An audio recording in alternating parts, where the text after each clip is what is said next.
Oi, gente, tudo bem com vocês? Eu sou Viviane Santos e hoje eu serei a sua professora de língua portuguesa, como sempre, né? Vocês fazem a alternância entre eu, a professora Camila e a professora Adriana também.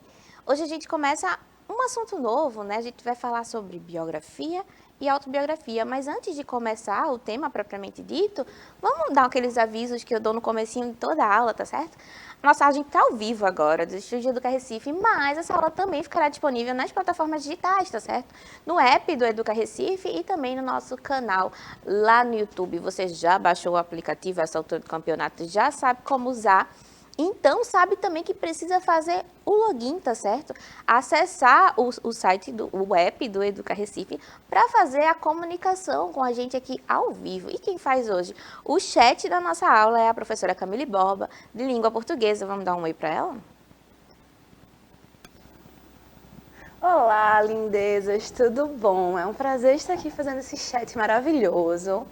Vamos interagir, vamos conversar, vamos tirar suas dúvidas, porque garanto que essa parte é uma parte bem legal. Então aproveita essa aula dessa professora maravilhosa e a gente se vê, tá certo? Um cheiro. Isso. Se comuniquem com a professora Camille, que ela está ansiosa aqui para falar com vocês, tá certo? Essa aula também ficará disponível lá no nosso canal, no YouTube. Você pode curtir, comentar, compartilhar, mandar para quem quiser, tá certo? E reassistir a aula para rever o conteúdo sempre que for necessário. A nossa aula será traduzida simultaneamente para a língua brasileira de sinais pela nossa querida intérprete Adriele. Seja bem-vinda, Adriele. Então vamos lá, vamos começar a aula de hoje? Pedindo para vocês se acomodarem aí no seu sofá. Eu sei que vocês já estavam aí acompanhando a aula da professora Briane de matemática, então já estão acomodadinhos, né? Com certeza já fizeram o login no chat também, então vamos lá. Pois você já pensou em narrar a sua própria vida? Você que está aí em casa, que assiste com certeza milhares de histórias de pessoas no mundo todo, histórias reais, histórias ficcionais, ou seja, aquelas histórias que são inventadas. Mas será que você aí, no auge da sua adolescência, já imaginou contar a sua própria história? Já viveu alguma coisa assim que você acha que ninguém viveu na face da Terra para contar? Ou que alguém já viveu, né, mas que você queria contar a sua versão? Não? Sim? Como será? Eu confesso que eu nunca pensei em contar a minha história, mas um monte de gente já fez isso. E como é que eles fizeram isso? Através da biografia. Já ouviu falar em biografia e autobiografia? Pois é esse gênero textual, né, que é em formato de prosa, que vai contar sobre a vida das pessoas. Então, a gente vai ver um pouquinho sobre as características, sobre os aspectos gerais desse gênero textual que a gente vai trabalhar hoje, essa semana, na verdade, né, ao longo dessas 3 aulas. Então, vamos lá. É muito comum que as pessoas queiram contar o que aconteceu nas suas vidas, né? Especialmente quando são famosas ou foram figuras relevantes para a história do mundo ou de uma cidade ou de um país. Mas então, Vivi, você está dizendo que biografia é feita apenas por pessoas que famosas? Não, tá certo? Mas é comum que essas pessoas consigam aí um alcance maior, ou seja, consigam uma vendagem maior das suas biografias, especialmente se elas tiveram alguma contribuição efetiva para a cidade, para o país ou para a história de fato, né? Estão envolvidas em algum momento histórico de relevância social, algum conflito ou alguma situação de apaziguamento, alguma resolução de guerra, etc. Algum marco histórico que evidencie essa pessoa para o mundo todo, ou seja, o que é que torna Mahatma Gandhi famoso, o que é que torna Chitãozinho Chororó famoso. Então, essas pessoas viveram situações que propiciaram isso. Então, a biografia, ela vem para dar destaque à história dessas pessoas, tá certo? O texto que conta sobre a vida de uma pessoa é chamada de biografia, certo? A palavra bio vem do grego, né? Significa vida. E grafia significa inscrita. Então, a biografia, traduzindo aí ao pé da letra, desmistificando a palavra, vai significar escrita da vida. Escrita da vida de uma pessoa, de um indivíduo, que vai ser contada para que outras consigam ter acesso ao que ela vivenciou. O objetivo é contar a história íntima da pessoa narrada, dando detalhes que não aparecem para o público. Isso é um fator importante, porque, olha, a biografia vai ser de uma pessoa de relevância social, tá certo? Muitas vezes uma pessoa famosa, uma pessoa conhecida. Hoje, com as redes sociais, é muito mais fácil a gente conhecer aspectos íntimos das vidas das pessoas, né? Porque as informações vazam, ela mesmo conta pra gente nas redes sociais. Contudo, as biografias têm aí o que ela pensou. Tem aí aquelas reflexões íntimas que ela fez na mente dela, mas que ela pode não ter contado para ninguém, nem mesmo para o terapeuta. Então, tá lá na biografia, tá certo? E ela vai contar esses aspectos íntimos. Você vai conhecer alguém com mais detalhes, conhecendo profundamente o que essa pessoa pensou em determinada situação ao longo da vida dela. A biografia também se preocupará com o contexto social em que a pessoa viveu. O que isso quer dizer, Vivi?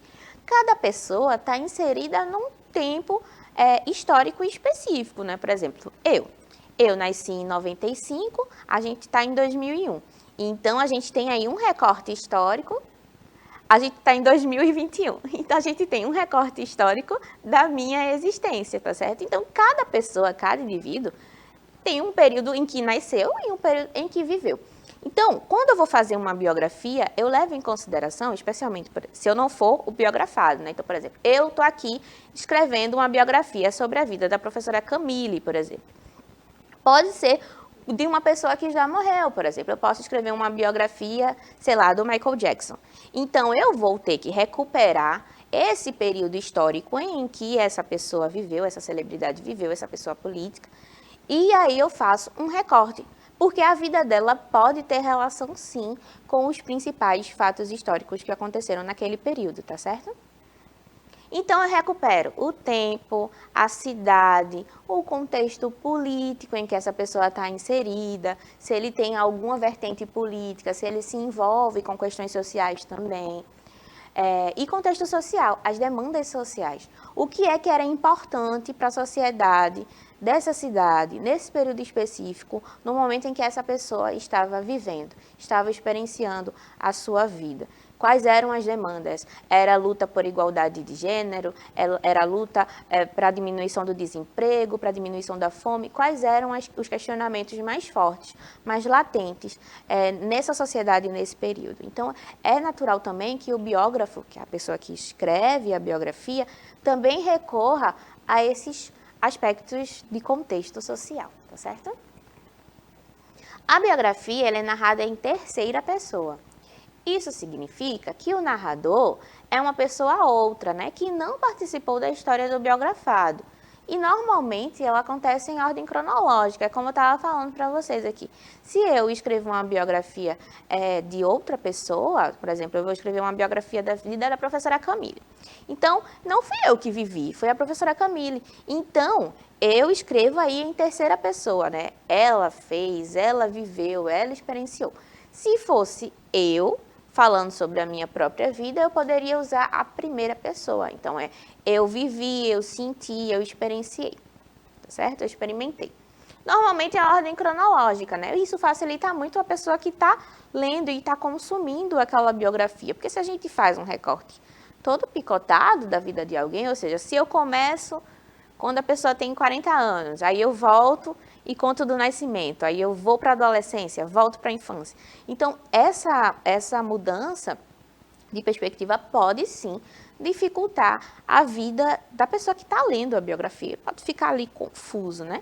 Então, é muito importante, às vezes, a ordem cronológica dos fatos. É claro que é difícil lembrar de tudo que aconteceu na ordem que aconteceu, né? A biografia conta muito com a memória da pessoa biografada. Então, em alguns momentos, pode ser que a memória falhe, que o biografado não consiga se lembrar da ordem correta dos fatos, mas aí há também uma liberdade poética para fazer essa mistura, né, essas brechas aí, de colocar numa ordem que fique agradável para o leitor também. Contudo, em outra versão, a biografia pode ser escrita pela própria pessoa de quem a história é narrada. É o que chamamos de autobiografia, ou seja, quando você fala sobre você mesmo, tá certo? Então, biografia vai ser quando alguém conta a história de uma outra pessoa, e autobiografia vai ser quando um indivíduo conta a sua própria história. Massa? As autobiografias, podem assumir diversos formatos, como diários, memórias, poemas, músicas, roteiros, cartas, entre outros. O caráter biográfico da obra não acontece em sua formatação, mas em seus elementos linguísticos. O que eu quero dizer é que a biografia ela pode ter múltiplos formatos, tá certo? Não é necessariamente em formato de romance, como a gente vai ver mais à frente. Eu trouxe uns exemplos de biografias para vocês verem. Então, a gente percebe que várias formas, vários gêneros textuais têm esse caráter biográfico, que é quando a gente começa a refletir sobre a vida. Então, refletir sobre a vida de uma pessoa é mais importante do que a estrutura do texto em si, tá certo? E esse reconhecimento da vida da pessoa, da narração em primeira pessoa ou de terceira pessoa, mas da ordem cronológica dos fatos, é o que vai dar pra gente se um texto é biográfico, autobiográfico ou não. Vamos ver dois exemplos, né? Um de autobiografia e o outro de uma biografia. A gente começa com a Anne Frank, né? Que é bem famosa, né? A gente conversa sobre a Anne Frank o tempo todo. Eu tenho certeza que vocês já devem ter ouvido falar nela. Se não, vou ficar conhecendo aqui hoje, tá certo? A Anne Frank foi uma criança, uma menina, que nasceu lá no dia 12 de junho de 1929, ou seja, no século XX, né, no século passado, na cidade alemã de Frankfurt.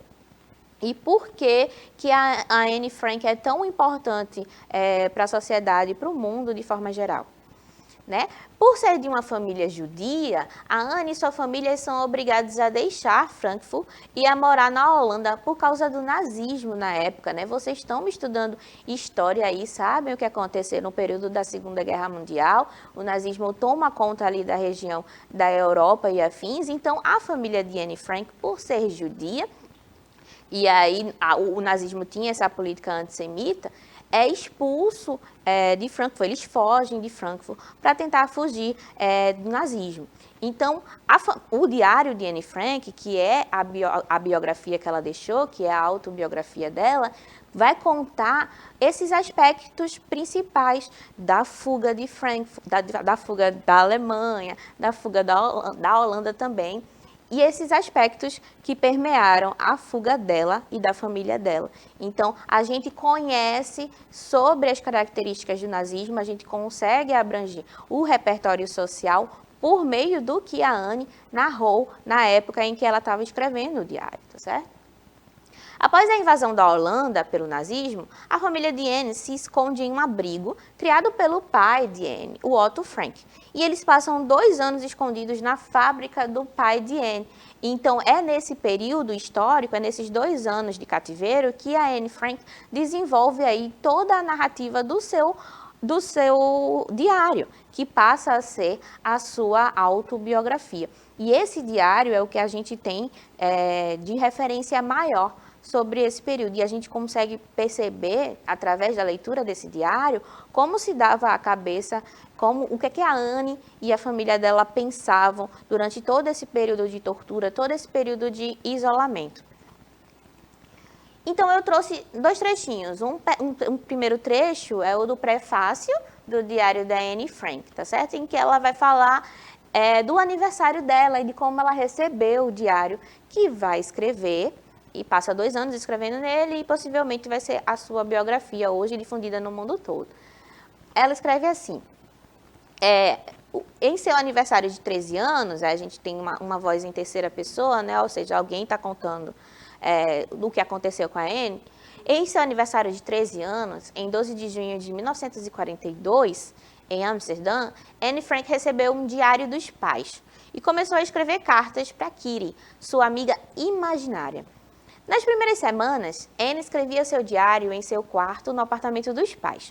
No entanto, logo após o seu aniversário, a família se escondeu em um anexo secreto com 4 outras pessoas para escapar dos nazistas. Então, aqui a gente tem a historinha de como Anne conseguiu o diário dela. Então, foi uma data especial, foi no seu aniversário, e a Anne narra esse fato específico no diário, de quando ela ganhou o diário dela e como isso a marcou, porque provavelmente talvez tenha sido o último presente aí que ela tenha recebido, porque nos outros anos ela ficou em cativeiro com a sua família, então ela vai narrar como era a vida ali nesse cativeiro, o que é que eles faziam, o que é que eles conversavam, como era a situação e a angústia daquilo que eles estavam vivendo também.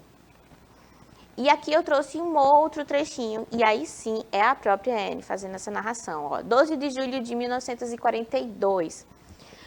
A você, assim espero, vou poder confiar tudo como nunca antes a mais ninguém e espero seja para mim um grande apoio. Então ela já está aí dando uma carta aberta, dizendo que vai contar coisas que nunca contou a ninguém. Então aqui a gente tem acesso total à mente da Anne. Domingo, 14 de junho de 1942.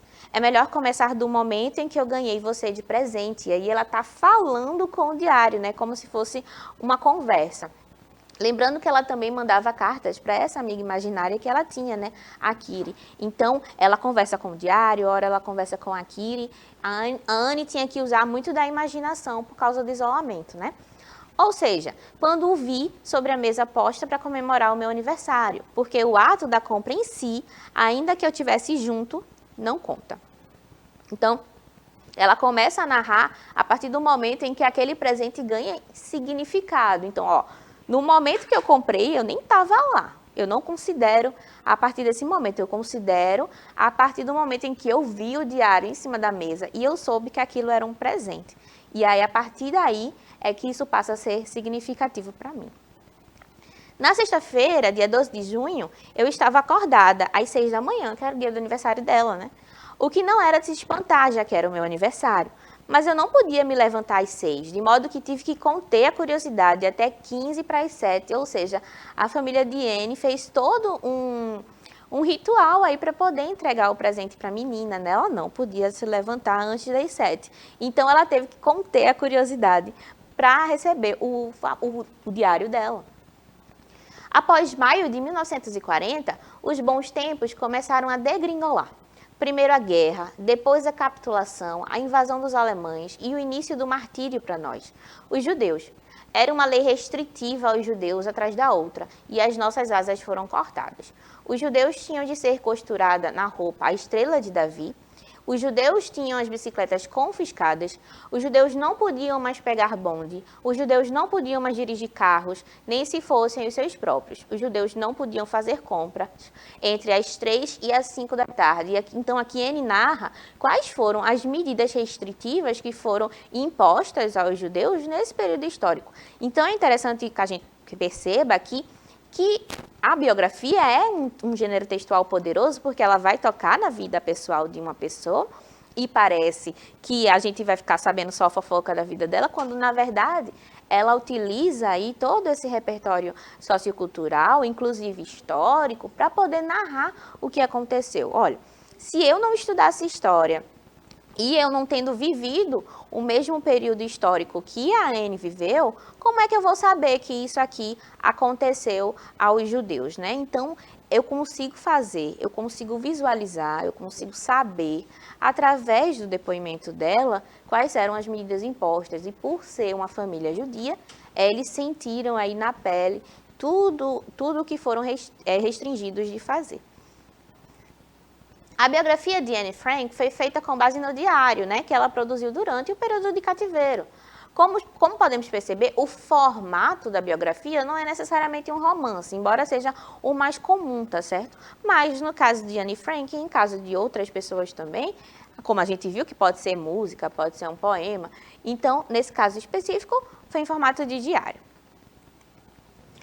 Tanto a biografia como a autobiografia reúne traços memorialísticos. E embora tenhamos a vida fiel ou romanceada,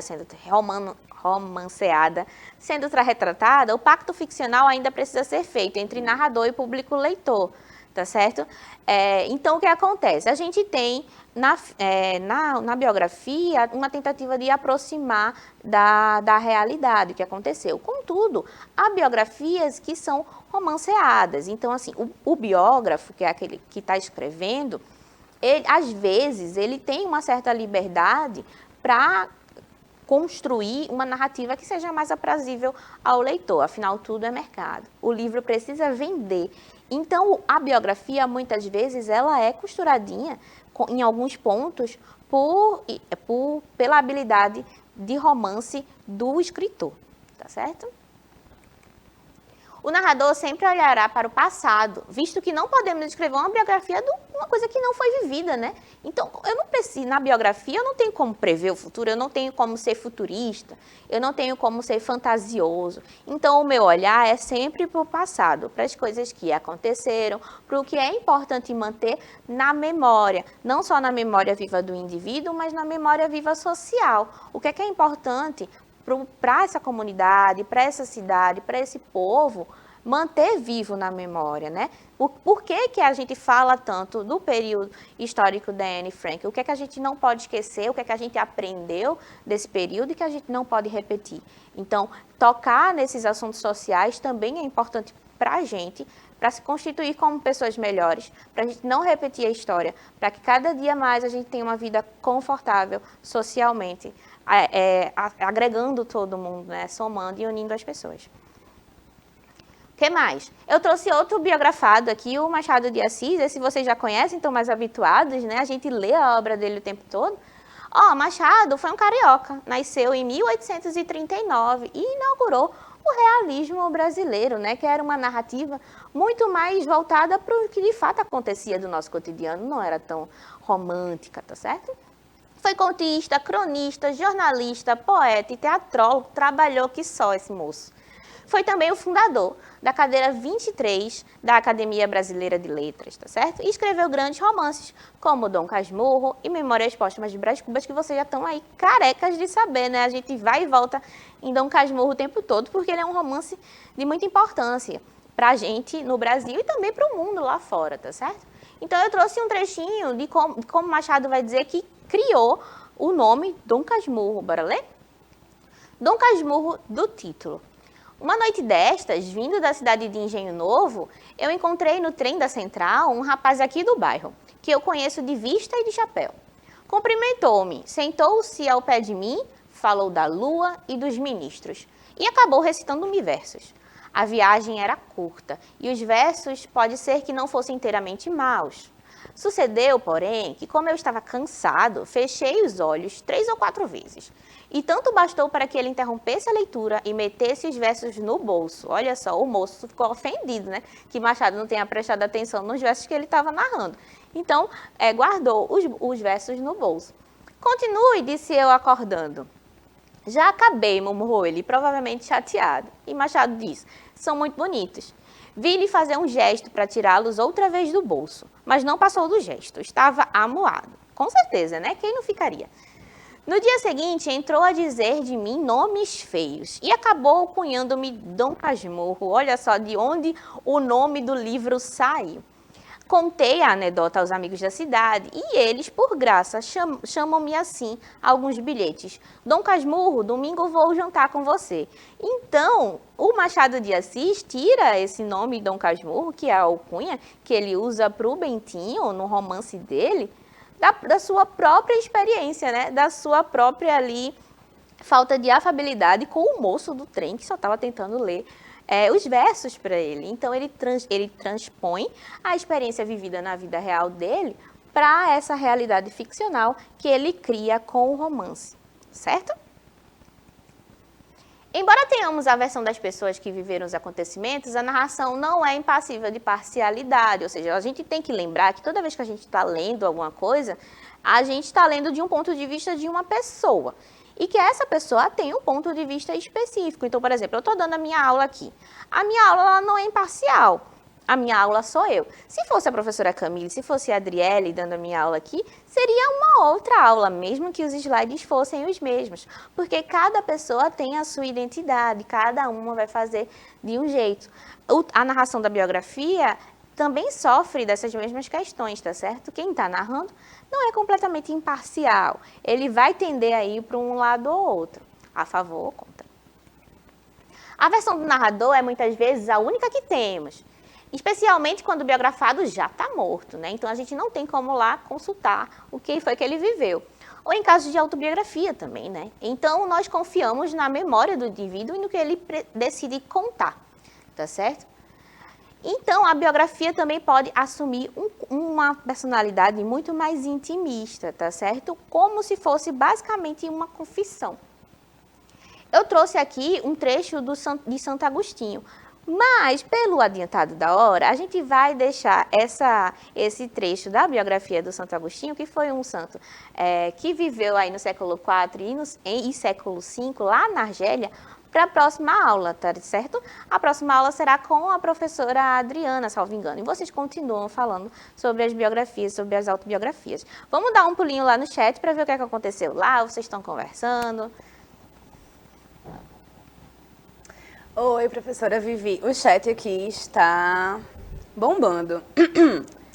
Tem gente que já leu biografia, tem gente que não leu. Temos 2 Anas vendo aula, temos Tamara, temos Evelyn, temos moços também que estão aqui em cima. Temos Tiago, Gabriele, Alan, Luiz, todos eles estão aqui, ó, vidradinhos. Estamos aqui, perguntei se eles conhecem Anne Frank, alguns conhecem, outros não. Massa. Devo dizer que adorei saber da história de Dom Casmurro, não fazia ideia que Machado de Assis tinha tido esse apelido. Por isso que é legal a gente ler biografia também, né? A gente vai descobrindo umas peculiaridades. Isso. A gente vai descobrindo aspectos das pessoas que a gente nunca viu, né? Mas estamos aqui, tudo tranquilo, nenhuma dúvida. Pronto, já aproveito para aqui deixar um beijo para vocês. Até a próxima aula, viu, gente? Foi um prazer estar aqui no chat. Gente, eu prometo que trago a biografia do Santo Agostinho na próxima aula, tá certo? A nossa aula vai ficando por aqui. Antes, eu queria que você tentasse escrever em casa 5 linhas falando sobre a sua própria vida. Faça um exercício e tente criar aí a sua própria biografia, tá certo? Eu me despeço por aqui, foi uma alegria como sempre. A gente volta na próxima aula. Um cheiro e até breve.